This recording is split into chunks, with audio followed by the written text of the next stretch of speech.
realtor. As of, it hadn't even been 24 hours. I know, but the news is still permeating, and yeah, we're going to talk about that today. We're going to talk about really kind of the state of things. The title of this episode is Rates and Why James Quit Real Estate. So Yes, Justin did not quit real estate. If you see this title on his page, he is not out. We're not letting him out. Yeah, no, I'm too deep. The few, the proud, we get out. I'll die in real estate. That's just where I'm at in life, and it's all I know. I don't know what else to do. So, but I don't know much else. but still, it has us here. So, yeah, I mean, look, the market is in a very interesting place right now. And yesterday in my career, so I started in real estate April of 2007, mortgage banking October of 2013, and yesterday really felt unique to me in the way in which the real estate world came at me. This particularly with interest rates. Okay. Yeah. And so you're likely not waking up to the news that rates are up. Well, if you are, you haven't been awake. Yeah, wake up. Rates are up, and for a couple of years, the news did us a favor. Like they did our advertising for us. Historically low rates, and they would call us and they would discover historically low rates. Sure. Right. And now they're doing the opposite. They're saying, rates are up, high rates, inflation, and so, and that news is having an impact, right? Sure. But even that news is still delayed. Yeah. I mean, in fact, the Wall Street Journal put out an article this weekend saying that the news media is actually having a real difficult time reporting what's going on in the mortgage interest rate world, not Fed rate, but mortgage rates, because they rely on data that's almost a week old by the time it comes out. And the market's already changed. And I'm going to tell you, what I experienced yesterday was I couldn't even quote a rate without it changing before I could lock it. Yeah. And that is something that, I mean, I've experienced rates changing in the middle of the day, but let me give you an example of what happened. So we had a customer pre-qualified, and I'm going to dance around some gray areas here so you won't get the full story. We had a person pre-qualified.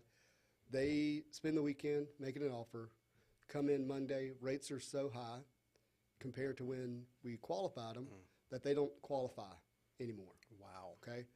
So, our job is to architect a loan that serves the customer and helps them get into the home. Okay? So immediately start thinking through what can we do. And so we looked at another loan option, which allowed for a couple of different things. It allowed the seller to pay more at closing, towards closing costs and prepaids, and it allowed for a higher debt-to-income ratio. So call the buyer's agent. Hey, if we're able to do this, can we do it? Do you think the seller will contribute more? And they're like, nope, multiple offer situation. Okay, do you think we can go up a sales price to get it? Yes, I think we can. Okay, good. Let me call and talk to the customer. Talk to the customer, get them on board, reset the whole thing. Within 45 minutes, go in to lock it. Price went up $1,200 for the same rate.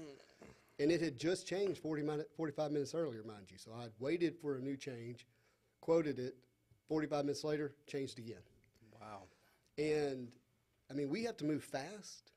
But that's lightning When you're speed. involving multiple families, multiple decision makers. 45 minutes is, in a real estate, that's pretty fast. I'm telling you, we were on top of it. Yeah. And went to go, oh, man, it's done changed on us. And it's painful. I mean, it's really painful. And so that's the state of the world at the moment. I don't know what I'm going to walk into today.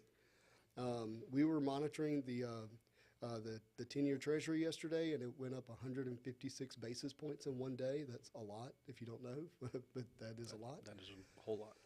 And so, we don't know how much longer this is going to continue, but there seems to be, some commitment to raise the cost of money until inflation starts to go down.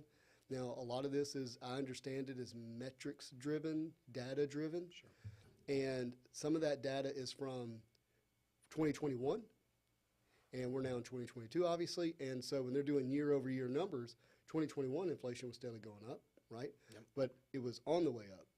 And it didn't reach the level that it's at now until October. So when they're doing year-over-year numbers, we're seeing 8% year-over-year, 6% year-over-year, 11% year-over-year. Well, starting in October, it should be somewhat on par, and we might actually start getting inflation's down. And when that happens, I'm hopeful.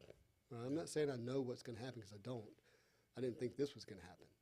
Sure. But I'm hopeful that the news headline would be inflation's on the way down. And when that happens, rates may start to tick down with it. Well, we have definitely seen it affecting the market. Mm-hmm. We've only sold 121 units this month, and we're in the 27th. Okay, day. so let's back up because we've been doing this every Tuesday, so we have a little bit of a journal. Sure. We opened up the first week, and there was 29 sales in 1 week, which really That was first week of September. first week of September kind of caused a little bit of a shock. Like, ooh, that's not a lot. But it was a holiday week, 4 days, and then we had like 30. and the first of the month.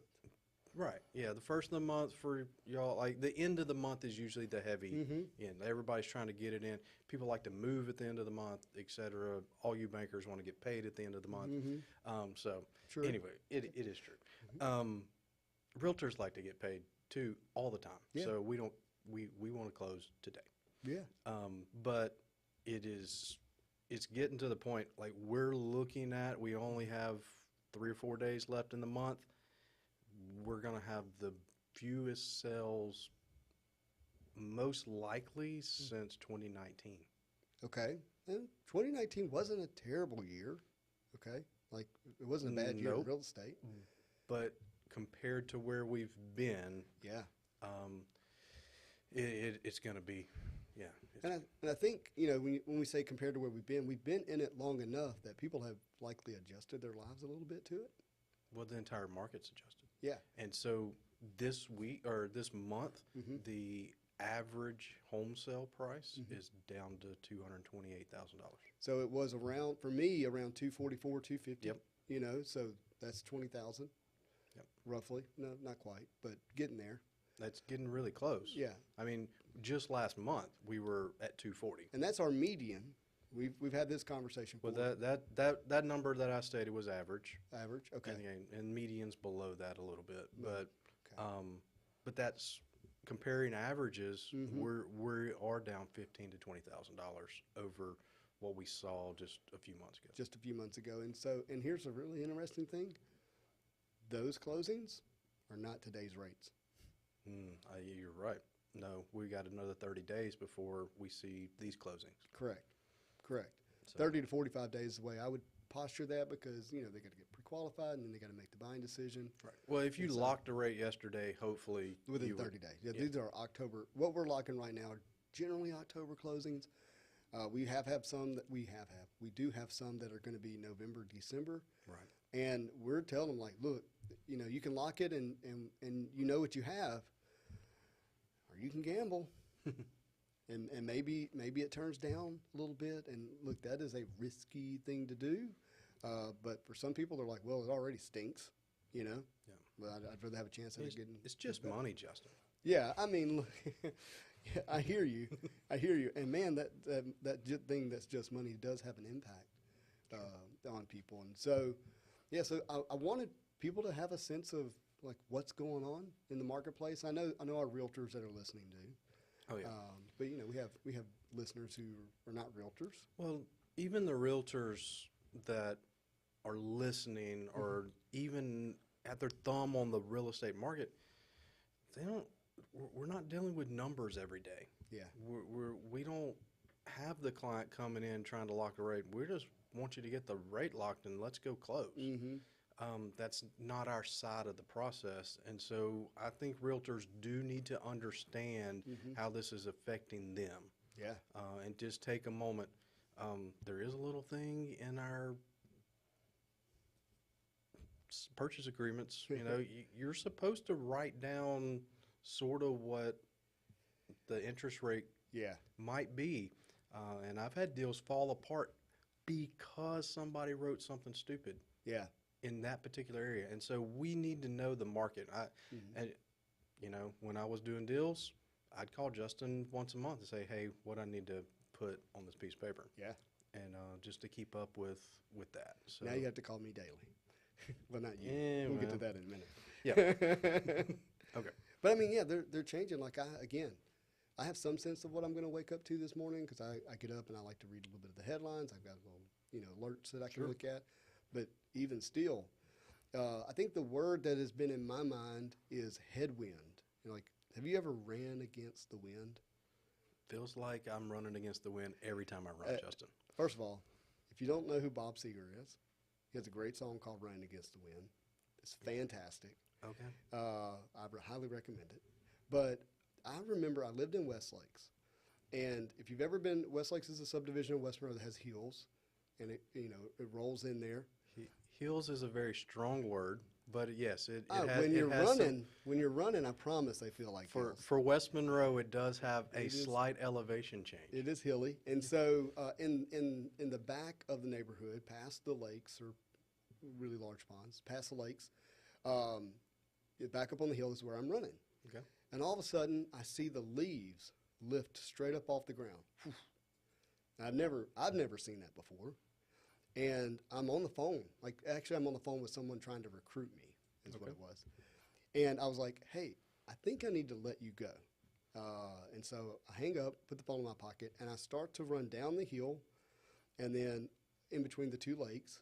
And all of a sudden, as I'm going down the hill, I see it. There's a tornado just south on New Natchitoches. And I'm like, holy smokes. I'm trying to keep my phone from getting soaking wet, and I start running, and then the rain and the wind hit. And I was just like, just running as hard as I can uphill against the wind. And, I mean, I was giving it all I got, and I bet I was going like 4 miles an hour. Oh, yeah. But I had to get home. For sure. I had to get home. The girls were not there. They had actually, if I remember correctly, a sign blew over and they pulled over in like a car wash or something. I can't remember exactly their story. But I didn't know that at the time. And so I'm just like, run. And eventually I do make it home and make it safe. I feel like that's the kind of market we're in right now. Like I am running up a hill against the wind and the rain to get to safety, right? Uphill against the wind and rain and my body fat. And and the fact that I wasn't in shape. And with all that being said, like the reality is you just got to keep running. Yeah. Like the idea of just laying over is, for me, it's not an option. And so, and I know there are others out there who are going to feel this, like who are feeling the headwinds of the market. Totally get that. And also have some sense that that's not your story. And you're going to tell your story here in a minute. But we got to battle this headwind. The thing is, every realtor, every lender, every appraiser, every home inspector, they're in the same market. They're facing the same headwind. Sure. And so you got to keep running. Well, let's not exclude the people that are buying and selling. Mm-hmm. And so this, when Justin is speaking, is not just about the professionals that are in the market trying to feed our families. Mm-hmm. This is actually about the people that need to buy and sell. Buying a home is a big deal. Mm-hmm. And having a home is one of the necessary components of life. Yeah. Whether you rent or you buy, that's up to you. But having a home is a big deal. Mm-hmm. Having shelter. And so we can't just like turn it off, say, we'll come back to this in a couple of months, or we'll come back to this next year. This is a necessary component of our society. Mm-hmm. And so as we look at home buyers and sellers, we have to keep that in mind, that like we have to keep moving forward for the good of those around us. Yeah, no, I agree. If you've watched this episode from the beginning, Local Wisdom, I've said our real issue is the fact that we have a housing shortage. Oh, yeah. That continues to be our real issue. And it's going to be for a long time. I don't only read the Wall Street Journal, but I'm going to point to another article they put out yesterday, which was the United States has a crisis looming, and it's a not enough land crisis. And it doesn't mean we don't have enough dirt. We do. We don't have enough infrastructure to build homes. Yeah. And that is going to be the looming issue. And why do I bring that up? You may say, well, I'm just going to sit on the sideline here. Okay, and then what? There's still not enough houses. So the idea that there's home prices are going to drop at some point drastically in some way that like makes a huge difference, that's going to be, if any of that, that's going to be temporary in nature. It's not going to be long-term in nature. And the thing about buying a home with an interest rate, you can refinance. If you lock into the right type of loan and you maintain approvability, you can then build a strategy around the market. So you can go ahead and find the right home for you, lock that down, and then manage that process throughout the life of the loan with a rate. Sure. No, that needs to be the mindset of people buying. If you are a first-time home buyer, if you're renting right now, I just challenge you to do the math. Yeah. Just go do the math. Even if you have to pay 8% interest rate, like I don't think you locked anything that No, high. I haven't. Okay. It may come. Who knows? Maybe next week. I mean, we doubt it. No. But even at 8% interest rate, you put that in over the course of the next few years, looking at what's going to happen to you in your life, and then compound that to what would you have spent otherwise anyway. Right. Like it almost always makes sense to go ahead and purchase the home. Yeah. And now we realize you may not be able to purchase the home that you really, really want, but purchasing a home now almost always makes sense. And I can't go through every scenario with you on this podcast. But if you think about people are renting if they're not buying, generally speaking. Yes. You know, I know that there's unicorns out there, is what I like to call them, where they have, unique housing situations. living with their parents in the basement. Whatever that is, right? But if you're a landlord, you probably refinanced during the low rate market. You were able to. And so if you did that in 2020, guess what happens in 2023 on a 3-year renewal? Your rate adjusts for the landlord. What does the landlord do? Pass it on to the renter. I'm not going to dig through my phone here. I did take screenshots and I have the numbers, but the cost as a renter is not going down. It is directly related and impacted by inflation because we talked about some of this last week, but there are homes that have been purchased over the last 2 or 3 years that will never be back on to the residential housing market. Yeah. And that's a really big deal. There are corporations that have bought up nationwide. Even locally, we have all kinds of investors, all types of people, and some of those homes will never be for sale to a residential buyer ever again in the life of that home. Right. And that's a big deal because the rental market is controlled by all of those people, and it's controlled the pricing by what you're willing to pay, and people are paying outrageous, in my estimation, outrageous amounts of money renting, knowing that for 25, 30, 40% less than that, they could be buying a home. Yeah, so what this really means for you is that if you're renting, even in a high rate environment for purchasing a home, you still could probably save money by buying a home. Now, things have to come together for that, but you definitely want to be working with a professional to determine what that is for you before you decide to re-sign a lease on a rental. Yes, I put the pen to the paper. Just look at it. Now, obviously, if you're a homeowner, you have to worry about upkeep and maintenance and all that. You can't just call the landlord to fix the AC when it goes out. But even with those common, normal maintenance issues, it is almost always more beneficial to go ahead and buy the house. And it's still your house. Like, that means something. That matters. It historically is a sign of wealth. Yeah. It really is a really big deal.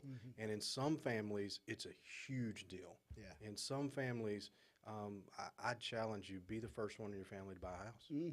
For sure. I mean, do it. And look at how that affects your family. Look at how it affects your outlook at life. It's what we as professionals are doing in this market is not about interest rates and numbers and dollars. It has an effect on our community and individuals. And so I'm going to miss that part. Well, look, so let's get to it, James. So part of the title here has been rates and why James quit real estate. Yeah, sure. And James, look, you're a great realtor. Like, this is That's what some people say. Well, I mean, look, I'm not the only one who said it. I read through the comments of your post last night, and They were very kind. They were very, very kind, and they were honest. They were not just pumping you full of air. Oh, I appreciate all of those comments. If you commented, I appreciate that. People were messaging me, and Oh, we got messages last night. Is James okay? What is he going to do? yeah, no, I got all those messages, Uh-huh. and just people thanking me for the things that have gone on the last several years, and I really, really appreciate all those. So did you take one look at rates and said, I'm out? No, I had no idea. I had no idea what Justin's day was going like yesterday. The rates were not any way, shape, or form playing into, and in fact, the market in general was not the determining factor for me, and Yeah. it's just I need to move on. Yeah. I mean that ultimately is where it's at. I love real estate. The friends that I made, every single one of my clients is a friend. I have clients that still call me just to say, hey, what's up? I have the little old lady, if you know, the little old ladies that call you and say, hey, I got a problem with a light bulb. Okay, I know you bought this house from me 5 years ago. Yeah. And it's fine. I love it. I like it. And I'm still going to take those calls Yeah. when I'm done, and I will help in any way that I can. Mm-hmm. That was the great part about being a real estate agent. Mm-hmm. There's the business of doing a real estate agent, Yeah. which is a really tough market. If you're thinking about getting into real estate, sit down with someone that's in the field and hear somebody that's willing to be honest with you. I had a lady call me just a couple of weeks ago, and I was just very open and honest with her. And it's not an easy field, and in today's market, it's pretty tough, and especially if you're just coming into real estate. Yeah. And so there's a lot going on. It's tough. We see declining sales numbers, but people need homes. And like I said, we can't lay down. And so I'm not laying down my relationships. Yeah. Those relationships will be with me until the day I die. And but ultimately, I need to do something else. Yeah. And so I'm going to do it. Well, whether James likes it or not, for the time being, he's going to still be here with me on Tuesdays. Well, I appreciate that, Justin. And we'll probably have some announcements about that moving forward. Sure. Some of that's still up in the air, but very much like having you here. And you were still able to get the top 5. At least for this week.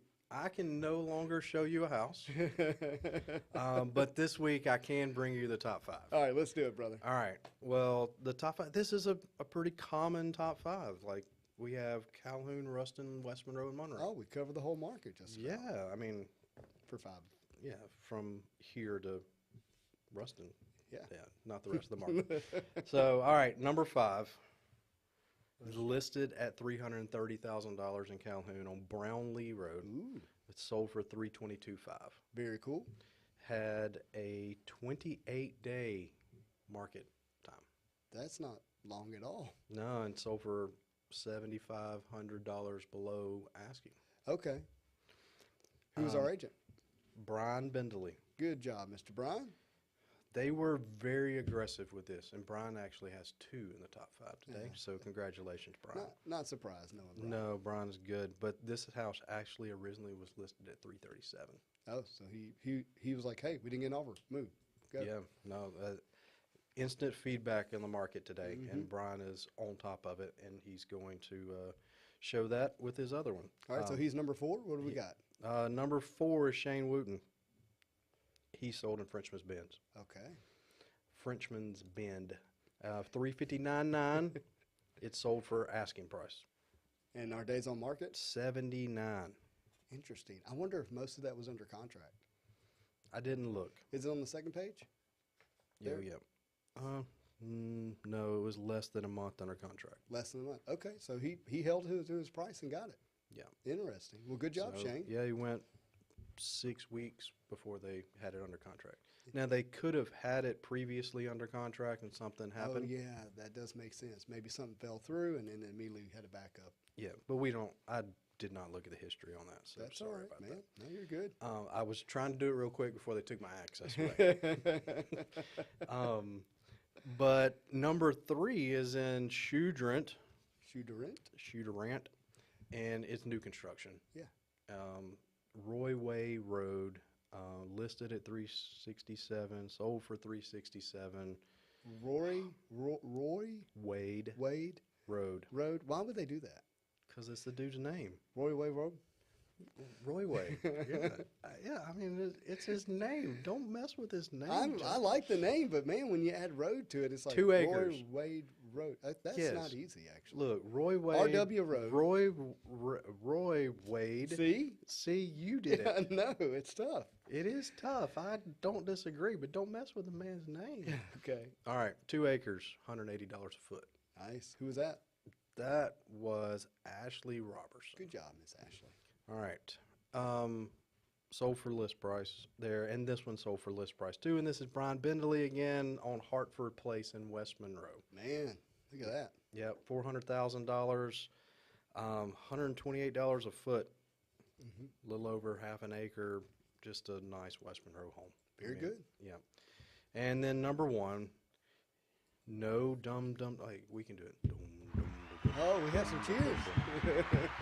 Okay. Hey, good job. All right. Number one, listed at $620,000 in Ruston on Forest Circle. Sold for $578,000. Okay. So a little bit below asking price, but it was only on the market 35 days. Okay. So they got Just after it. a nice North Monroe home. I mean, North Ruston home, 3,400 square feet. $168 a foot. Every bedroom in the house has a bathroom attached. Oh, that's nice. Who's our realtor? That was Helene Shaw. Good job, Miss Shaw. Welcome to the top 5 and number 1. Yeah, and I will point out something in those that I will not be able to determine after today, but the co-op, what is paid to the realtors on 2 of those listings was well below normal. Interesting. 1.35%. And so I think that we're seeing a crunch by some realtors trying to do anything they can to get business. And what we've talked about, this is going to be their way of One of the fighting. headwinds, huh? Yeah. Yeah, one of the ways that they're fighting through and trying to keep running. I actually don't think this is good for the consumer nor for the profession, and but that's one way some people are going to handle this. So keep that in mind. If you're selling a home, part of what you are paying to the buyer's realtor is part of your marketing. Yeah. It is part of how you're putting forth your best foot and getting in the most for your house. And so I would highly consider you, let me tell you to consider what you're paying. Yeah, your realtor matters. Professional matters. It always matters. But, man, when you have these type of complexities and struggles in the marketplace, it matters more than ever. Yep. So just one more way that things are a little different. So. Well, everybody, that has been another episode of Local Wisdom with me. I'm Justin Underwood, your marvelous mortgage guy with Origin Bank. And James Douglas, my partner. Thank you, man. I appreciate you this morning. Yep. We'll be back next Tuesday. And I don't know what the topic is. I don't know if James is going to be here for sure, but we'll be here. But as always, I hope you have a marvelous day. Justin.